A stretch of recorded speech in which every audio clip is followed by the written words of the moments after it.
The Secret History Training Method was developed by the Perinatal Mental Health Project about 14 years ago. We're using this technique for providers to really learn to understand in a deep way their behaviours, their feelings and their needs, and at the same time learn about the behaviours, feelings and needs of their clients. The way in which this is done is through the technique of play. And the reason we're doing this is so that as providers we can be energized, we can be motivated, we can feel confident that our work is enabling us to engage with our clients so that we're providing them with the best quality and the safest care.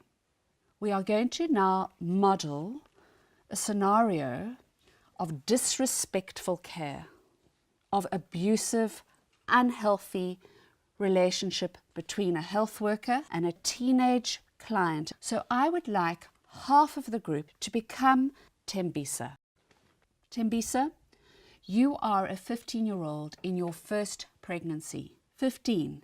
The shifts of the nursing staff are from 7 to 7 and you are arriving at 6:30. There is blood in your panties and we're starting to get these strange pains that we've never had before. What are we feeling and what do we need? I'm afraid of how I'm going to be treated because I'm in my school uniform. Yes, you are.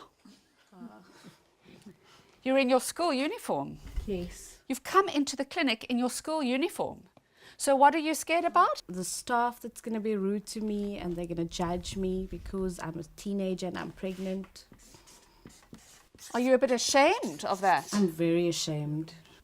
The nurses are rude. I don't know what to expect. How am I going to deliver this child? How am I going to do this? I would like half of the group to become health worker mobile. We are on labour ward duty and we're due to leave in half an hour. We know our mother-in-law is arriving for dinner tonight and our supervisor this whole week has been in meetings. How are we feeling and what do we need? Working the whole day. I was so tired and frustrated. Frustrated? Now there's nobody here with me. I'm all on my own. And now this admission comes and it's going to take time and it's almost 7 o'clock. I'm angry because I don't want to work at this time. Can you feel how angry she is? Yes. Look at this young girl. She's coming in like this. What are we feeling? What are we going to say to her? Don't you look at the time? Don't you know that we're finishing at 7? You're working till 7. You so work it's till not 7. It's only yet. 6:30 now. We've got the time. Just go sit in the corner, please. You need to wait for the night staff. This is...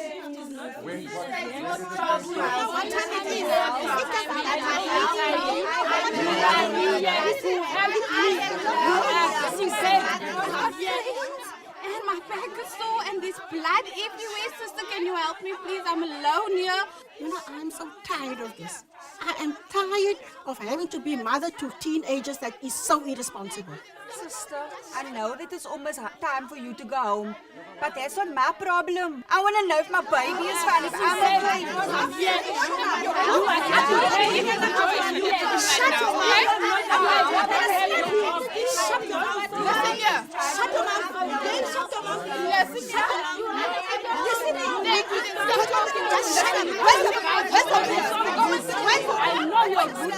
Where's your mother? Where's your boyfriend? Why don't you go ask him to come and rub your back? Isn't he the cause of this? This is your job. I came to you for help. Is this what I leave my family every day for? I mean, really, man, take some responsibility. Don't you know about family planning? Can I smoke here? I need to smoke. I'm so tired of these people. They're so useless. Just go and sit in the corner and wait for the night staff. I can't deal with this right now. I have a family to get home to.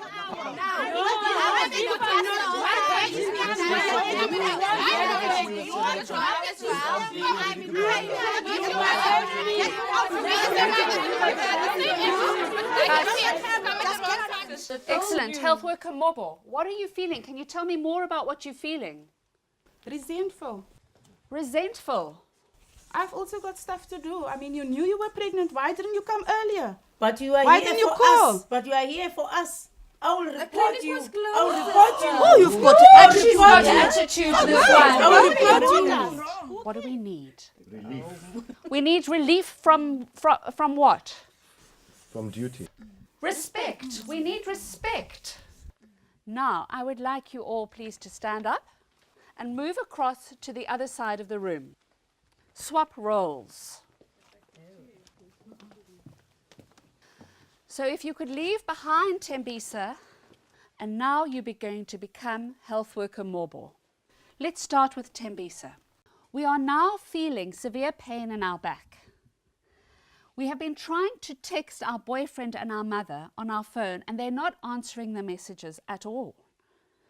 We have another strong contraction and then we vomit. How are we feeling, Tembisa? I'm so nervous. I don't know what to do now. I don't have anybody with me. I feel abandoned You feel abandoned. by my boyfriend and my mother.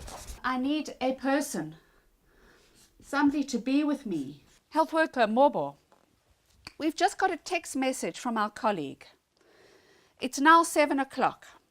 She says she's going to be half an hour late. Tembisa, when you do an examination, is only slightly dilated. She's only about 4 centimeters dilated, but she is going on and screaming and demanding that the baby comes out.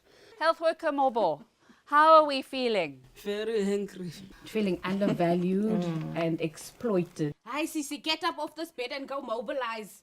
You're a 15-year-old patient and you're pregnant and you're here and now you want me to help you at 6:30. How am I supposed to clean up this vomit? That's your job. Do you think I'm your servant? No, I'm not cleaning up this mess. I'm alone. No one with me, sister. Please come, sister. Didn't I tell you that you must get up and you must walk around? Sister, please don't ask me to walk around. You are a typical teenager that doesn't listen. You should be your own time. Why you alone? Where's your mother? Where's your boyfriend? Why are you here by yourself? Now I'm here. You can wait for the night shift to come. You people are useless, man. You know, my friend lost her baby in this hospital. Didn't your mother teaches you manners? And now you come to this hospital with this attitude. Who's going to help you with this attitude? I'm going to take your name and your number and I'm going to report you. Don't make me angry. Calm down. You are not sick. You just have pain. This is the normal pain. I don't know how I got in this situation. My boyfriend doesn't want me. My mother kicked me out of the house. Sister, you're not helping me. What are you feeling? I don't know what to do now. I don't have anybody with me. I feel abandoned. I feel alone and abandoned. There's humiliation, and which goes with shame, doesn't it? We need support. What kind of support and what kind of care do we need? Care from the mother, care from the staff, from the sisters who are here with me. So I need a person. Yes. I need somebody to be with me. Maybe it's my mother. Maybe it's my sister. Maybe it's the health worker. I'd like you all please to stand up and move back to your original spaces.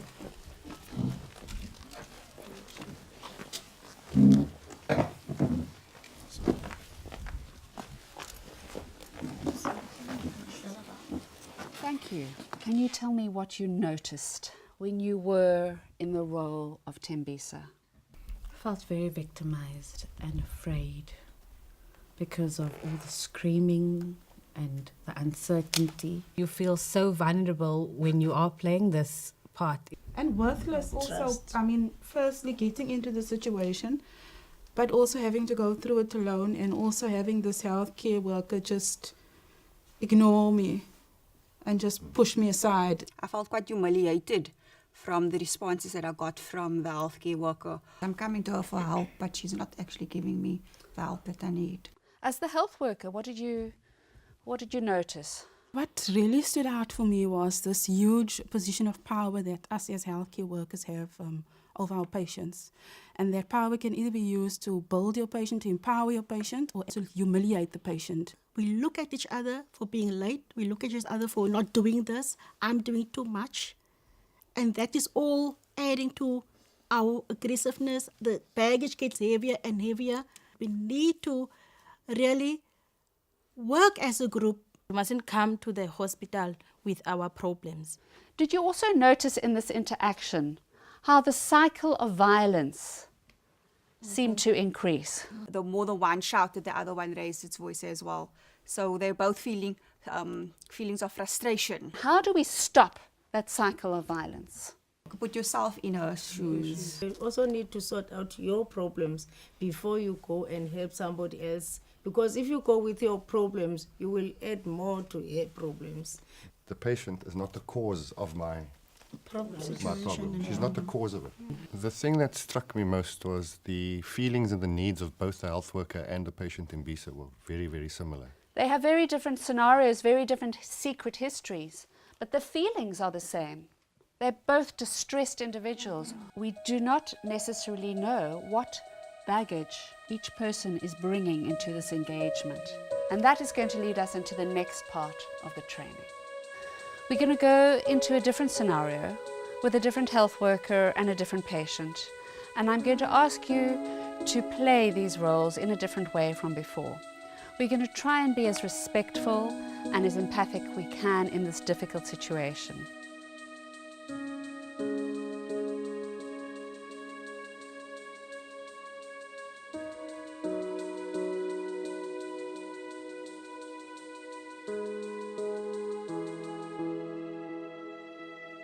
So for the second part of the secret history, we're going to use the opportunity to practice the 6 empathic skills that we've been discussing. Could I have a volunteer of a health worker to come forward?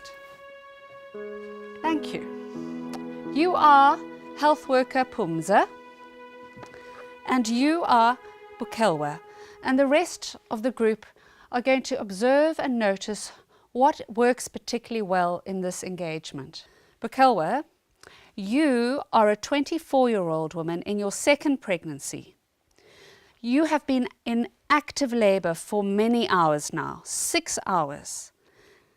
And between your last pregnancy and this one, your boyfriend raped you after you broke up with him.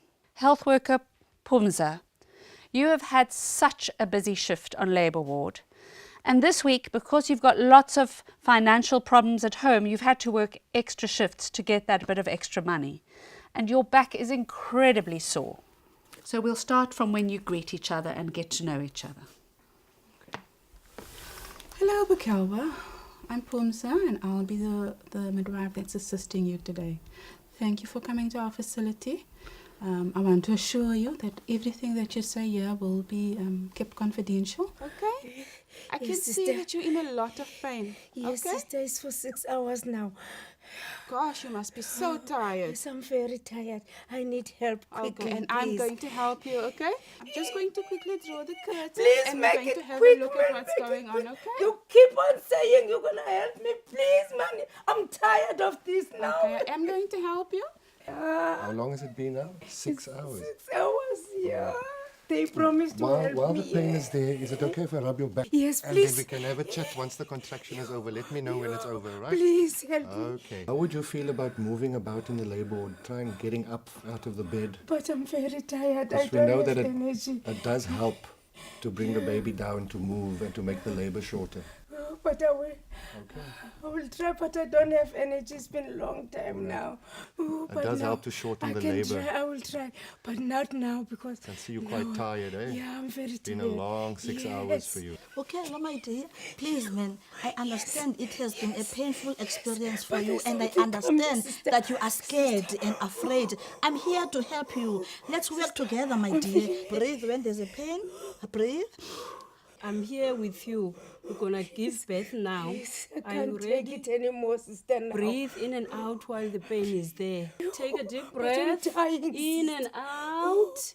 In and out something is slowly. You are pressing. doing very well. Would you like to change position? Do you want to squat or sit on the birthing ball and try and I push, will try, baby? sister, but I'm You're very tired. You're doing very, very well, Bukel. We're really doing very well. How did it feel? How did it feel? What did you learn in that scenario? I learned that just by your tone of voice and by showing warmth towards the patient and by being gentle, that you can actually make your patient so calm and have her trust you if you build up that rapport very early on. It's just reassuring her, you know, rubbing her back, stroking her arm, things like that. It obviously brings a sense of comfort, you know, because obviously coming from a traumatic experience, you know, it makes her feel more safe. If we were rough and violent with her, she might have felt like we had violated her again, and the traumatic experience she had previously, the rape, would have been rehashed in her memory, and then she would have been a lot more uncooperative, she would have been a lot more scared. It could have contributed to a lot of things further along the line, not just with the delivery, but then with her bonding of the baby, with her breastfeeding, and then how she cares for the baby later on. We might get a sick baby, a baby which suffered from fetal distress, and the mom wouldn't want to bond with the baby. When you were the health worker, how did it feel in your bodies, in your thoughts when you were providing this empathy? For me, it was less effort to be kind. That was easier, because I could imagine that if you want to be nasty, you're just going to take all your reserves and just get fatigued even quicker. Treat others the way you want to be treated, you know, and you obviously will get a better positive outcome. For me, it also built confidence, because I was able to see the effect that my words and feelings, what effect that had on the patient. So, yeah, I felt good.